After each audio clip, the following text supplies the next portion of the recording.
Minä olen Risto Kosonen Viinijärveltä, Pohjois-Karjalasta. Kuusinkertainen kalankäsittelyn Suomen mestari. Hallitseva tänäkin vuonna.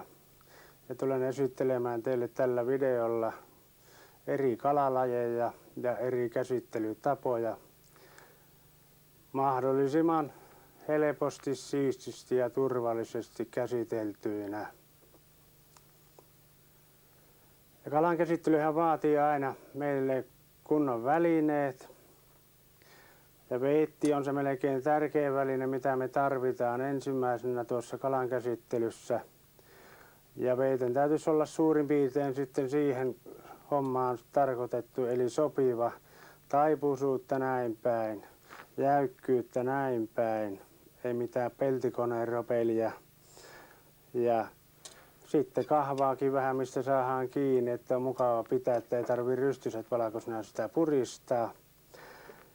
Ja saksia tarvitaan myös kalan käsittelyssä ja lusikkaakin välillä ja piikki tuossa vielä, millä pidetään sitten kiinni, että ei tarvitse sormia viedä sinne lähelle tuota leikkuu terää, eli tuota veiten terää. Sillä tavalla meillä on ilo leikata sitten kalaa vähän pitempäänkin, kun ei ole sormet haavoja täynnä. Ja sitten kun me tarvitaan vielä siisteyttä varten lastoja tuossa. Tämä on suomukala varten tämä lasta ja tuossa on sitten ihan tämmöistä liman poistoa varten, että ei tarvita siinä limassa sitten ryvetellä näitä hienoja kalavileitä, mitä me ollaan ottamassa irti tai nylettyjä kaloja tai ihan mitä ollaan milloinkin tekemässä. Ja että meillä olisi kiva työskennellä tuossa näillä välineillä, niin täytyy aina niistäkin pitää huolta. Eli meillä on tässä nyt terotuspuikkoja, millä me pärjätään aina leikkuuaikana. Ja tahko on sitten ja kiilotuskone semmoinen, kun veihti menee erittäin huonoon kuntoon, mitä me tarvitaan sitten joskus välillä käyttää. Kotioloissa voi olla tämmöinen timanttiviilakin, ihan hyvä semmoinen ensiapuantaja tuolle vähän lovisemmallekin veitelle, että saadaan siitä se lastu irti. Mutta veihti ei ole sen jälkeen vielä leikkuukunnossa, että meidän täytyy sitten näyttää vielä sille puikkoon. Siitä saadaan silloin semmoinen niin kuin liukkaasti menevä veihti. Eli tämä puikon tarkoitus on käytännössä se, että saadaan pysymään tuo kierre keskellä terää kulumaan. Eli tuossa. Nyt kun veihti tuntuu leikatessa, että se tylsyy, niin tuo terotuskulman kierre kääntyy jommalle kummalle puolelle kallelleen ja se oikaistaan tällä puikolla ja jatketaan taas niin pitkään leikkaamista, kun veihti menee hyvin.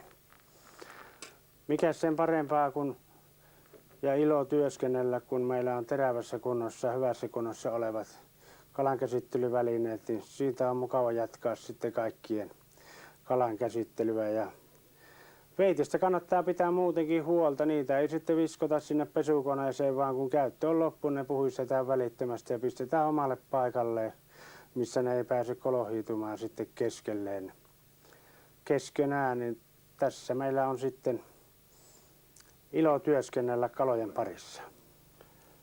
No niin, lähdetäänpäs käsittelemään nyt sitten kotimaista kansalliskalaa eli ahventa. Ja tässä meillä on sitten 3 eri työtapaa, millä me käsittelemme tätä. Otetaan ensimmäisenä umpiperkaus, sitten otetaan toisena nylkeminen ja sitten kolmantena kaikkein se hienoin osa-alue ahvenesta, eli otetaan nahatonta vilettä irti. Ja ahveniahan niin kuin nyt tässä näkee, niin ei tarvitse vileointia varten perätä. Ja tämä umpiperkuumenetelmä tarkoittaa käytännössä sitä, että ahven pysyy siellä meidän savuuunissakin sitten mehevänä, kun me ei tarvita aukaista tuota vatsaa ollenkaan, vaan otetaan tuolta kiduskaulan aukon kautta suolet pois. Ja homma on vallan yksinkertainen. Lähdetään tekemään tuosta ensimmäistä pientä työliikettä. Näinkin isosta ahvenesta on kysymys, niin otetaan pikkusen tuota peräreiän etupuolelta mahaa auki, katkaistaan peräsuoli täältä saksilla. Mennään ja ronkitaan kidukset täältä auki, työnnetään sakset tuonne syvemmälle. Levitetään, painetaan maksat irti kiduskaarien reunalta, otetaan tuolta kidukset irti ja vedetään suolet tätä kautta ulos. kokonaisuudessaan. Maksat joskus voi pistää vähän hanttiin tuossa reijän suulla, ja täältä voi vielä sitten varmistaa, että se peräsuoli on varmasti poikki, että tulee kaikki roskat sieltä ulos näin yksinkertaisesti. Ja tämän jälkeen tämä ahven on sitten jo perattu, eikä tarvitse vesien kanssa sen kummemmin huuhtoa. Jos halutaan savustaa, niin pistetään vaikka pariksi tunniksi 10% suolaveteen, niin silloin meillä kaikki aromit ja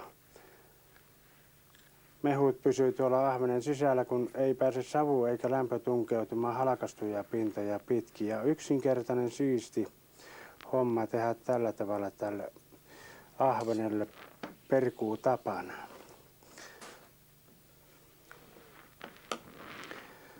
Toinen, mikä on sitten vähän tämmöisille pienemmille ahvenille, niin voidaan tehdä tämmöinen nylkyhomma. Ja käytännössä tarkoittaa sitä, eli pistetään tuosta pään takaa niskan muodon mukaisesti selkäranka poikki ja kaikilta kaloilta ensiksi. Sen jälkeen otetaan semmoinen pieni apuväline käyttöön, eli tämmöinen nylkyveihti, mikä on erittäin turvallinen ja kätevä tämmöisen ahvenen nylkemiseen. Niska kun on poikki, niin sen jälkeen työnnetään molemmin puolin selkäevää nuo viillot.